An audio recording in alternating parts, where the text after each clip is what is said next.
The generator had been offline for 38 hours when Ren Solis pulled into the facility's service parking area with his daughter in the passenger seat and a work order for the adjacent building's conduit in his cab.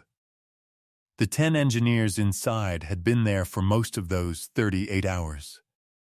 They had manufacturer specifications, oscilloscope readings, hotline support from 2 continents, and a collective century of field experience, and none of it had restarted the $60 million turbine that 40 hospitals, a major financial exchange, and 300,000 people on the regional backup grid were currently depending on to be running. The generator floor had the specific sound of a machine that is not running, but should be. The ventilation systems, the cooling pumps, the monitoring equipment, all of it working correctly around the absence at the center. Nadia Okafor had not slept. She had been on the generator floor since the alarm, and she had watched each of the 10 engineers try and fail, and she was standing in the service parking area getting 15 minutes of air when the gray utility truck pulled in, and a man in a work jacket got out and looked at the building the way a person looks at something they once knew from the inside. She looked at him. She looked at the jacket. The logo said Solis Electrical, embroidered, not printed, the kind of small shop lettering that meant something different from a corporate fleet vehicle. She said, under the terms of our current emergency protocols, this facility is in a Category 3 lockdown, which means only pre-authorized vendors and credentialed emergency personnel are permitted access. If you're with one of the contracted maintenance teams, they'll need to have you logged in the system at the east checkpoint before you can be anywhere near the generator floor. He said, I know. He was still looking at the building. I built the generator you're trying to start. She looked at him for 3 seconds. He was already walking toward the entrance. Ren Solis's morning had started at 5:15, which was when Paloma woke up with the focused energy of a child who has been thinking about something in her sleep and is ready to continue. She was 7, with her mother's dark eyes and Ren's habit of going very still when she was concentrating on something. A stillness that read as patience to adults and was actually something more like precision. She carried a small black field notebook, the kind used for technical observations, which was what Ren had given her on her 5th birthday with the instruction. Write down the things you're most certain of, because the only thing worth being certain about is something you've tested. She had 23 entries. Number 7 said, the machine always tells you what's wrong. You just have to stop talking. He made eggs, and Paloma told him about something she was working out regarding how birds knew which direction was south. A problem she had been thinking about for 3 days, and he listened the way he listened to all problems, with the complete attention of someone who has not already decided what the answer will be. He had no answer for the bird question. He told her that. She said she knew, she was just thinking out loud, and returned to the notebook. On his work truck's dashboard, between the route clipboard and the radio, was a photo of Paloma from her first day of school. Tucked behind it, visible only from the passenger seat, which was where Paloma sat, was the corner of a Pacific Turbine Systems Technical Achievement Certificate from 12 years ago that he had never moved, because removing it would have required moving the photo, and the photo was positioned correctly. In his toolbox, beside the calibration instruments that a standard electrical contractor did not typically carry, was a copy of the Technical Operations Manual for a Class 4 turbine generator system, worn at the spine from having been opened thousands of times. The ticking clock behind his eyes was not, when he left home, the generator. It became the generator when his old colleague Dara sent the notification at 6:42 on the drive over. 19 hours of hospital reserve power remaining on partial mode backup routing. cascade failure risk in the cardiac monitoring network across 40 facilities.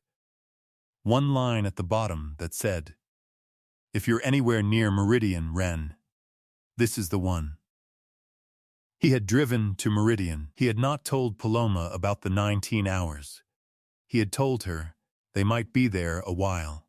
Nadia Okafor had been CEO of Meridian Data Solutions for 6 years, and the thing she had learned in that time was that Tier 4 data centers failed in the specific, preventable ways that Tier 4 data centers failed, which were almost always human decisions made somewhere upstream of the crisis and not yet surfaced. She had been applying this principle to the generator failure for 38 hours without finding the upstream decision. The engineers had given her hardware explanations. They had ruled out control system failure, ruled out fuel supply, ruled out mechanical fault, ruled out cooling, ruled out the exciter assembly, and were, as of this morning, preparing to tell her they had ruled out everything they knew to rule out. None of them had offered a cause. The thing Nadia Okafor could not fix was a number. 1. One of the 40 hospitals in the backup routing chain was Regional North Medical Center, where her sister performed cardiac surgery 3 days a week. She had not told anyone on the floor. It was not relevant to the diagnosis. It was relevant to the 38 hours she had been standing in the generator room watching engineers fail, and to the specific quality of her attention during those hours. Not the attention of a CEO managing a crisis, but something older and more particular. She had gone outside for 15 minutes because her floor engineer had told her, with quiet professional authority, that she needed to let the room work. She had been outside for 4 minutes when the gray truck pulled in and a man in a work jacket got out and looked at the building the way people look at things they once knew from the inside. She brought him to the generator floor because the alternative was telling a man who claimed to have built a $60 million turbine that she didn't believe him, and she had been watching engineers with more verifiable credentials fail for 38 hours and had run out of reasons to prioritize credential verification over results. He looked at the generator for a long time before he touched anything, a full minute, standing still, just looking the way a person looks at something they are relearning after an absence. He looked at the control panel indicators. He looked at the startup sequence logs on the monitor. He put one hand flat on the control panel housing, not on the instruments, on the casing itself, closed his eyes, and was quiet for 90 seconds while the room watched him. He said, "The governor board was replaced 14 months ago, and whoever replaced it didn't update the firmware calibration file.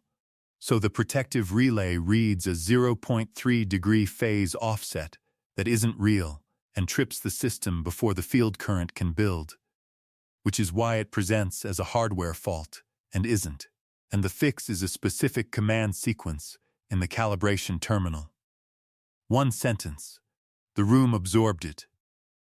One of the engineers, a senior turbine specialist from the manufacturer's own emergency team, said the calibration file wouldn't cause a relay fault. Ren said, "It does when the reference voltage baseline was set on the previous board's firmware, and the replacement board has a 0.3-degree factory offset that reads as a phase mismatch to the protective relay." He said it the way he said everything factual, in the same tone he used for the weather. It's not in the current service manual. It was in the commissioning notes from the original installation. He went to the calibration terminal. Nobody stopped him. He typed for 4 minutes. The room was quiet, in the particular way of rooms where everyone has stopped trying to think of another solution. At 4 minutes and 11 seconds, the generator began its startup sequence. The exciter current building, the turbine ramping, the sound of the machine doing what it had been built to do and had not been permitted to do for 38 hours. At 4 minutes and 47 seconds, the turbine reached operational speed. At 5 minutes and 3 seconds, the output display showed numbers that had been wrong for 38 hours and were now right. Nobody in the room said anything immediately. The senior engineer from the manufacturer's team stood with his oscilloscope readings in his hand and looked at the display. The facility's systems manager was looking at her monitoring terminal. The output was clean. The phase was true. The generator was running on the same firmware calibration command that had been in a suppressed service bulletin for 14 months. The room stayed quiet for a moment after that. Not the silence of failure.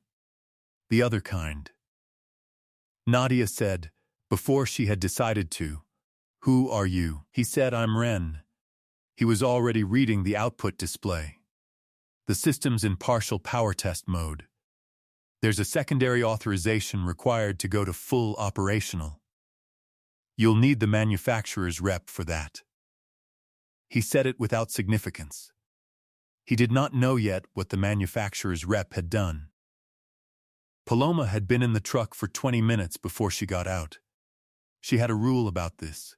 If Ren was more than 20 minutes without checking in, she was allowed to establish a perimeter, and she had been rigorous about it since she was 5. She was sitting on a concrete barrier outside the service entrance, with the technical operations manual from Ren's toolbox open in her lap when Nadia came out of the building. Nadia stopped. She looked at the child. She looked at the manual. The actual technical operations manual, not the quick reference card, not the operating summary. The full 340-page document that most licensed engineers only opened when they were specifically required to. She said, "There are safety protocols in this area. It's not a space that's been cleared for." And she stopped, because the child had looked up at her with the steady attention of someone who is going to respond to the actual content of what's being said, rather than its social scaffolding, and finishing the sentence became the wrong thing to do. Paloma said, "Dad says most problems that look big are actually small problems that got lonely and started collecting friends." She looked at the page. "He says if you find the small one, the others leave." Nadia looked at the manual. Paloma was reading the technical specification section, page 47, deep into the engineering content, the section that most authorized operations staff never touched because it predated the current service documentation by 12 years. She said, "How old are you?" 7. Paloma turned a page without looking up. "I'm looking for the part he wrote. He says reading someone's work is the fastest way to understand how they think." She tapped the page with one finger. "He wrote this section, the calibration integration part." Nadia looked at the page Paloma was tapping. At the bottom, in the author attribution line that appeared on each technical specification page, Lead Systems Integration, R, Solis, Pacific Turbine Systems, 2011. She read this line twice. She looked at the child. Paloma had already turned another page. Nadia went back inside. Ren came out 10 minutes later. His internal clock for checking on Paloma was precise at school holidays, always around 20 minutes, and found her on the barrier with the manual. He stood for a moment looking at her. She was reading the calibration specification section with the complete attention she brought to technical problems, turning pages at the rate of someone who was following an argument, not skimming. He did not interrupt. He sat on the barrier 3 feet away and pulled up the output monitoring app on his phone and read the generator numbers. They were good. Paloma said, without looking up, a woman came out. "I know," he said. "I told her about the small problems." "What did she say?" "She asked how old I am." Paloma turned a page. Then she read the page. He looked at the phone. The numbers were still good. He said, "You hungry?" "Yes," she said. "But I want to finish this section first." He went back inside. Grant Pullman had arrived at the facility 3 hours after the failure, which was how he arrived at every emergency. Late enough that the initial chaos had structured itself into something he could manage, and early enough that he could claim he had been present throughout the critical period. He wore his credentials on a lanyard and rotated the badge. One slow clockwise turn, always clockwise, before he spoke to anyone with authority in the room, which was a habit he had acquired in 12 years of representing a company whose interests were not always aligned with the people the company served. He came to Wren in the generator room at 11 that morning. Before he spoke, he rotated the badge. He said, "The startup you performed wasn't authorized under our service contract. Calibration terminal access requires a Pacific Turbine certified engineer on site." He paused. He rotated the badge again. "I'm going to need you to document what you changed before we can authorize the full operational mode." Wren was looking at the output display. He said, at the same volume he used for everything that mattered, "Service Request SR 2024-0441. It's in Pacific Turbine's engineering database. It was filed 14 months ago by the field engineer who replaced the governor board. It documents the firmware calibration risk for exactly this failure mode." He looked at Grant. "Your name is on the suppression order 2 administrative levels above it." Grant's hand was on the lanyard. He did not rotate it. "The document describes the calibration terminal command sequence," Wren said. "The same sequence I used this morning. If the bulletin had been distributed to Meridian's operations team 14 months ago, this generator would not have been offline for 38 hours, and $2.2 million in emergency service fees would not have been billed for work that didn't fix the problem." He looked at Grant. "That's the math." Grant looked at the generator. He looked at the output display. He looked at his badge. He said, "There are compliance considerations that the authorization for full operational mode," Wren said. "You can give it now, or you can give it after the compliance process. The hospitals have 17 hours of reserve." Grant looked at the badge. He did not rotate it. He looked at the generator.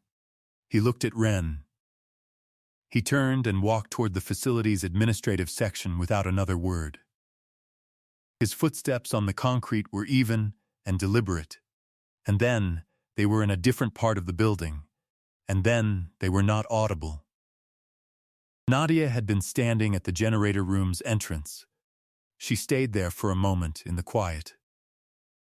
She had spent the afternoon in the facility's records room with a systems architect she trusted and the copy of SR 2024-0441 that Wren had forwarded to her directly after filing with FERC.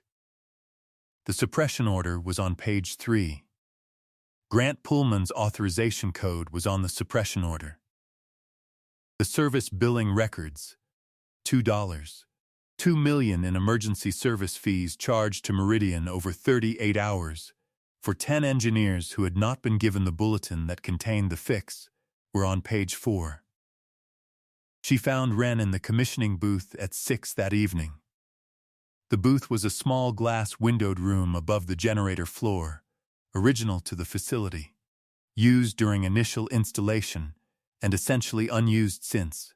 It had a control desk, 2 chairs, and a window that looked directly down onto the turbine housing. He was sitting in it looking at the generator below the way you look at something you built, and then left, and are now looking at again with more information than you had when you left. She said, "The commissioning booth. I spent 3 weeks in here," he said, "calibrating the original installation." He looked at the generator. Every system has a personality, the way the output readings settle when you've got the calibration right. The particular sound the exciter makes when the phase is true. You spend enough time with a machine and you stop reading the instruments and start reading the machine itself. He was quiet for a moment, Paloma's mother was 8 months pregnant, he said. She used to call this room at 2 in the morning when I was working late and talk to me while I ran the calibration cycles. She had theories about why machines needed to be commissioned slowly. She said anything that was being trusted with something important needed time to be introduced to what it was going to hold. He paused. She died when Paloma was 2. Cardiac event. He said this the way he said everything factual, plainly, without performance. The hospital she was in routes through this data center. Nadia said, "So does mine." He looked at her. She had not planned to say it. She said, "My sister operates at Regional North." They sat with this for a moment, with the specific weight of what 38 hours of failure had meant in terms of the people they were not saying out loud, and the particular way that weight settled when 2 people discover they have been carrying versions of the same thing. She said, "The bulletin. You knew about this failure mode. I flagged it in a field memo when the governor board was replaced. It went to Pacific Turbine's field engineering team." He looked at the generator. "I expected it to become a service bulletin. When it didn't, I followed up once.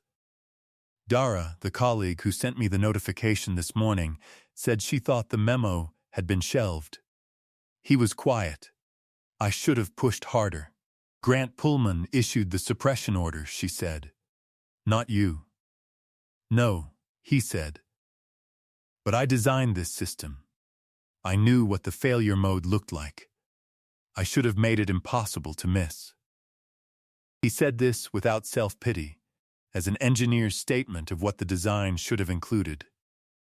She said, "The authorization." "He won't give it voluntarily," Wren said. "But Section 12 of your service contract has an emergency operations clause. It allows the facility director to invoke alternative authorization when the primary manufacturer representative is unavailable or has a conflict of interest." He said this without emphasis, as a fact about an existing document. "Your general counsel can confirm the language in 20 minutes. She said, "How do you know what's in my service contract?" He said, "I helped write the service contract language 12 years ago. I put that clause in because I thought there might be situations where the manufacturer's representative couldn't be trusted to act in the facility's interest." He looked at the generator. "I wasn't thinking of Grant specifically. I was thinking of the general category. It turns out the general category includes specific people." She looked at him for a moment. Then she stood. "Give me 20 minutes, she said. Her general counsel confirmed Section 12 in 19 minutes. Nadia invoked the Emergency Operations Clause at 7:43 p.m. and authorized full operational mode under the facility director's emergency powers.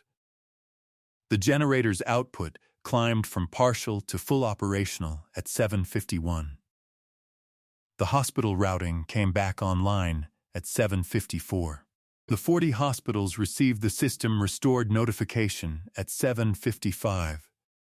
Nadia's sister was in the middle of a pre-op briefing at Regional North when the notification appeared on the OR team's dashboard. She texted Nadia one word, "Good." Nadia read it on the generator floor and looked at the output display. And the output display was good, and she stood there for a while looking at it. FERC's Compliance Division opened a formal inquiry at 8:15 based on SR 2024-0441 and the supplemental billing records Nadia's team had submitted that afternoon. Pacific Turbine's internal compliance office, which had received a parallel copy, began its own review at 8:20. Grant Pullman was in the facility's administrative conference room when both notifications arrived simultaneously on his credentials.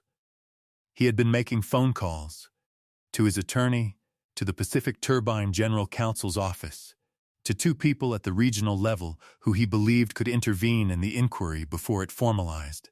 He was mid-sentence on the fourth call when the compliance officer's notification appeared on his screen. He read it.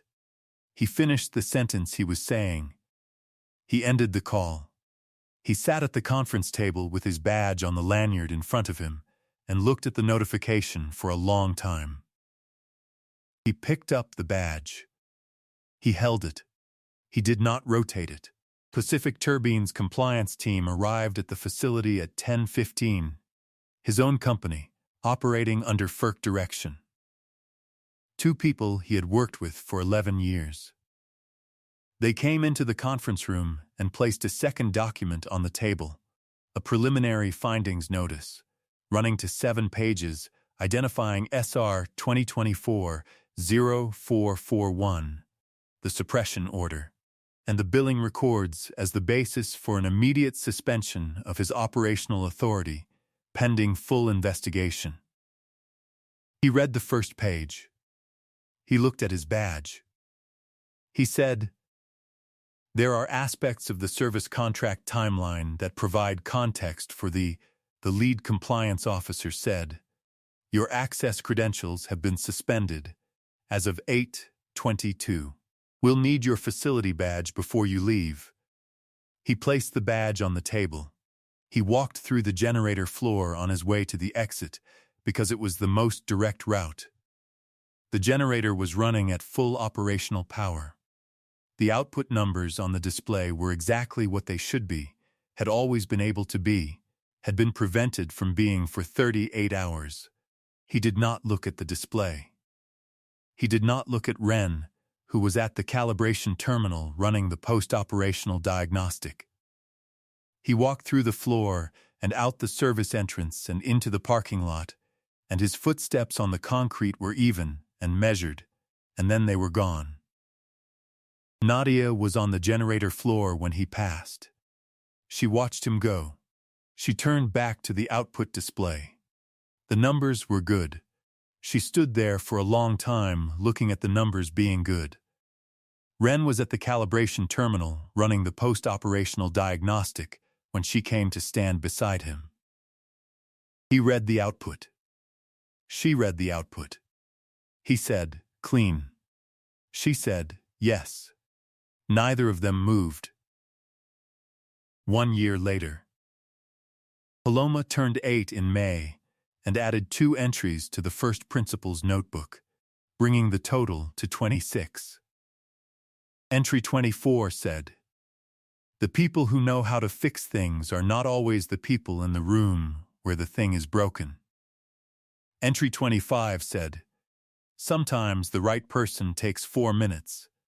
Sometimes it takes a year to understand why." She had started a second notebook in March, which she called the engineering notebook, not the first principles notebook, because the engineering notebook was for observations about specific machines rather than universal principles, and she had decided these were different categories that required different documentation.